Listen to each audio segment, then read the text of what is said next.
यंदाच्या संक्रांतीचे स्वरूप पुढील प्रमाणे असेल. तर नाव आहे, यंदाची संक्रांत नंदा या नावाने ओळखली जाईल. वाहन, संक्रांत घोड्यावर म्हणजे अश्वावर स्वार होऊन येत आहे. उपवाहन, तर संक्रांतीचे उपवाहन सिंह आहे. वस्त्र, संक्रांतीने पिवळे म्हणजे पीत वस्त्र परिधान केलेले आहे. शस्त्र, संक्रांतीच्या हातामध्ये गदा हे शस्त्र आहे. लेपन आणि वास, तर संक्रांतीने कस्तुरीचे लेपन केलेले असून हातामध्ये जाईचे फूल आहे. अवस्था, तर ती बसलेल्या स्थितीमध्ये आहे. ज्योतिष अभ्यासकांच्या मते संक्रांतीचे हे रूप देशाच्या आर्थिक आणि सामाजिक स्थितीचे संकेत देते.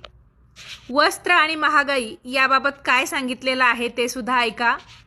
संक्रांतीने पिवळे अर्थात पीतरंगाचे वस्त्र परिधान केल्यामुळे सोने, हरभरा डाळ, हळद आणि पितळ यांच्या किमतीमध्ये वाढ होण्याची शक्यता आहे.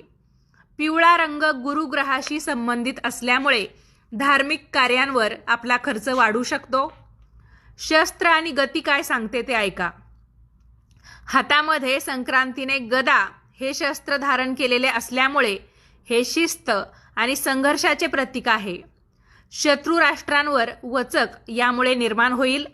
तसेच तिचे वाहन घोडा असल्यामुळे तुम्हा सर्वांना माहिती आहे की घोडा हा त्याच्या वेगासाठी, गतीसाठी प्रसिद्ध आहे.